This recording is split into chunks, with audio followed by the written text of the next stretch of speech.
power of strategic silence, what she says when she says nothing. There are moments when silence speaks louder than words ever could. No texts come through, no calls ring, no explanation is offered, and suddenly, everything feels like it's hanging in the balance. Did I say something wrong? Did I move too fast? Did she lose interest? But here's what most men never realize. Silence isn't absence, it's presence. It's not about disappearing, it's about observing, not punishment assessment. Women learn early that silence commands more attention than speech. That stillness unsettles. That withholding can reveal truth far beyond what words ever could. When a woman withdraws into silence, she isn't running away. She's watching. She watches how you handle tension, whether your voice tightens or softens, whether your eyes look away or hold steady, whether your energy grows frantic or remains calm. Because real strength isn't found in what you say. It's found in how you hold yourself when nothing is being said. Men are conditioned to fix, explain, persuade. So when silence hits, many panic. They scramble to fill the void with messages, explanations, apologies. But this only exposes their insecurities. A woman doesn't want someone who chases after every pause. She wants someone who can sit with ambiguity without losing himself. Those rare men who understand this, who don't react, who don't perform, signal something powerful. Emotional maturity without dependency. They become the kind of presence that doesn't need to speak to be felt. So the next time she goes quiet, ask yourself, are you trying to fill the space? Or are you showing her who you are when no one is watching? Because in that silence, she's not testing you to trap you, she's testing you to see if you're steady enough to be trusted. And if you are, she'll remember that. There's a kind of social intelligence at play in nearly every emotionally charged conversation between a man and a woman. Something fluid yet intentional, intuitive yet strategic. It doesn't announce itself loudly, but it manifests quietly in the cadence of her voice, the rhythm of her responses, and the atmosphere she builds around each interaction. This is emotional mirroring, not simply empathy. Not flattery, but an intricate form of emotional choreography. A woman seated across from a confident entrepreneur might mirror his energy, animated, curious, engaged. Minutes later, in conversation with a reserved academic, her tone lowers, her gestures calm, her words become deliberate. This adaptation is rarely accidental. It is a socially evolved skill, one that both fosters closeness and quietly gathers information. Emotional mirroring achieves two goals at once. It builds rapport. When a woman matches a man's emotional state, she creates the illusion of synchronicity, a feeling that the two of them just click. The way a man responds to her shifts, whether he leads or follows emotionally, gives her psychological data without needing to ask directly. For the unaware man, the experience can feel mysteriously magnetic. He senses compatibility, perhaps even intimacy, but may not understand how it was built so quickly. If he mistakes emotional alignment for emotional investment, he risks confusing connection with commitment. A woman's ability to reflect what he offers does not always mean she is moved by it. It may only mean she is observing it more closely. In a culture where superficial signals are often misread as signs of attraction, emotional mirroring stands apart. It's not the laugh at a joke, or the lean toward a conversation that reveals depth. It's the fluid way a woman navigates, emotional tone slipping from warmth to reserve, from openness to analysis, all while maintaining a steady inner awareness of the man's patterns. If he reacts too quickly, she notes impulsiveness. If he withdraws, she detects insecurity. If he remains consistent, grounded even as her tone evolves, she begins to trust his center. This psychological dance is why some women seem to develop instant connections with many, yet commit to few. Their emotional language is fluent, but their trust is selective. To understand a woman's emotional mirroring is to understand not just how she connects, but how she decides what she responds to, what she resists, and what she ultimately respects. Mirroring is both invitation and investigation. A signal of presence and a test of presence returned. There exists a quiet sorting process that unfolds not through logic but through subtle observations, accumulated emotions, and an instinctual need for self-preservation. A woman rarely articulates it aloud, yet her interactions are guided by an internal hierarchy, a mental ranking of men that evolves with time, context, and behavior. This system is not rooted in manipulation but in emotional economy. It's a filter forged by experience, disappointment, attraction, and trust. At the top of this unspoken ladder are the men who have earned both respect and desire, not necessarily the wealthiest or the most conventionally attractive, but those who radiate clarity of purpose, emotional strength, and consistency. These men don't chase approval or contort themselves to be liked. They hold their own value so quietly yet so firmly that women instinctively lean toward them, not just with their attention, but with their admiration. In their presence, there is a felt sense of security not rooted in control, but in composure. A woman may not know why she responds to his messages first, why she waits for his opinion before making a decision, or why she introduces him to friends without hesitation. But her behavior reflects her internal conclusion. He ranks highest.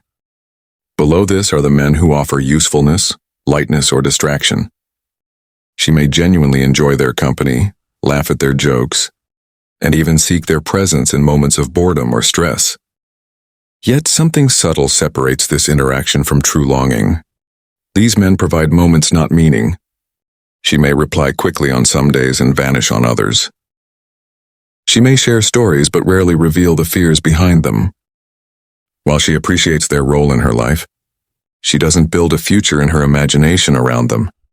Further down still are those she tolerates out of obligation or passivity. These men may hover in the periphery, available, accommodating, eager to please, but the lack of emotional charge leaves the connection flat. She neither seeks nor avoids them, and often forgets their presence until they reappear. And at the base are the ones she distances herself from. Perhaps they have crossed a line, made her feel unsafe, clung too tightly. Their presence becomes a weight. Every interaction feels like a negotiation. She avoids, delays, or deflects not out of cruelty, but from the need to protect her emotional space. This ranking is not permanent. A man who once inspired warmth can slip if he begins to over-explain, chase, or neglect her boundaries. Another, quiet, consistent in his self-respect, may rise. Every interaction becomes a small test. Does he bring clarity or confusion? Does she feel more herself or less? Is he emotionally intelligent enough to notice the difference between tolerance and affection? Importantly, this internal system is not the product of vanity, but of vigilance. A woman does not live in a vacuum. She has been shaped by moments when she gave too much too soon, when she trusted words not backed by action, when she mistook kindness for intention. Over time, she learns to scan for signals: consistency, depth, emotional presence. These are not grand gestures but subtle cues, and she ranks them silently, but decisively. To misunderstand this process is to mistake politeness for desire, or proximity for priority. But a woman's behavior is rarely random. If she hesitates to introduce a man to her world, if her messages grow shorter, or if her gaze doesn't linger, it is not always because she is playing games. It is because in her mind a quiet reshuffling has occurred. And that reshuffling is a mirror not of the man's worth in general, but of the emotional experience she associates with him. The insight here is not to game the system, but to understand that it exists. Once a man begins living with a centered sense of his emotional value without forcing connection, seeking rescue, or over-justifying his presence, he rises in ways that need no announcement. Because in a woman's world, the men she truly respects never have to ask where they stand. Her actions will tell the story. There's a quiet language spoken in the early stages of intimacy, one rarely discussed openly, yet deeply understood by both men and women. It doesn't come in direct statements, it unfolds in pauses, in hesitation, in the subtle timing of touch, This is what many call sexual gatekeeping. But that phrase often misses the deeper truth. Gatekeeping isn't always control. Sometimes it's protection. A woman does not guard intimacy simply to delay it. She guards it because she knows its weight. Because she has seen how easily desire can be mistaken for connection. How quickly passion can fade when there is no foundation beneath it. So she moves carefully, not out of fear, but out of awareness. She watches how you respond when things don't go your way. When she pulls back, do you push harder? Or do you remain steady, respectful, grounded? Because here's the unspoken test. Can you handle restraint without resentment? Many men misinterpret this behavior. They see hesitation as rejection. They mistake pacing for disinterest. But the truth is far more complex. A woman who chooses to slow down is not necessarily saying no. She may be asking, will you still stay if I don't give you everything right away? Do you want me or just what comes after? Are you chasing pleasure? Or are you building something real? These aren't questions she will ever say aloud. They're answered through your actions, through your patience, through your ability to respect her rhythm without taking it personally. And that kind of emotional discipline sets you apart. Because most men rush. You wait. Most men pressure, you accept, and in doing so, you become someone she can trust with more than just her body. You become someone she can trust with her heart. There is a tension that arises when multiple male energies orbit around a single feminine presence. It's not always orchestrated, but it happens often enough to recognize the pattern. A man begins to feel his pulse quicken, his confidence tighten. He senses the presence of another, sometimes known, sometimes unseen, and suddenly the rules shift. Now he isn't just connecting. He's competing. And the irony? He didn't agree to play the game. Yet here he is. Caught in the invisible choreography of rivalry. A woman does not need to instruct a room to notice her worth.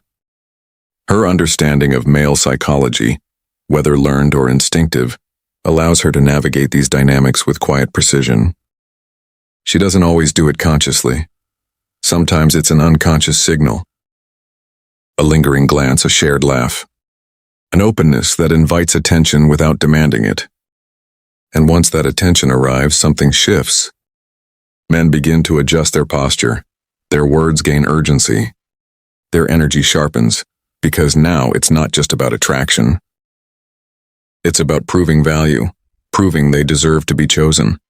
And in that space where emotions often run high, and expectations remain unspoken, many men lose themselves, they chase harder, try to stand taller, all while forgetting the most important question. Am I even choosing to be here? Because not every dynamic deserves your energy. Not every competition aligns with your values. And not every woman deserves to be pursued simply because others are doing it too. What separates a man who gets drawn into the game from one who remains untouched by it? Emotional clarity. A man who understands himself, his boundaries, his desires, his limits, does not react impulsively to perceived threats. He steps back. He observes. He asks, is this my fight? Does this align with what I truly want? Am I being pulled in? Or am I choosing to move forward? And when he realizes that the race was never his to begin with, he stops running, he breathes, and in doing so, he becomes the kind of presence that cannot be ignored. Because men who compete for attention are forgettable. Men who choose to walk away without anger, without drama, are unforgettable. And sometimes that silence speaks louder than any victory. Conclusion. Your best days are not behind you, they're ahead. Your years are not a burden. They are a gift. Every wrinkle, every gray hair, every lesson learned the hard way, they add up to something rare. Depth, wisdom, presence. And these are the very things many younger women seek, often without realizing it. You don't need to pretend to be younger. You don't need to chase trends. You just need to be fully, confidently, unapologetically yourself. Because the right kind of woman, the one who values substance over spectacle, will not only notice you, shall choose you, not for what you promise, but for what you already are. So keep showing up, keep leading, keep being. Because your best days are not behind you, they're ahead. And they're waiting for you to claim them.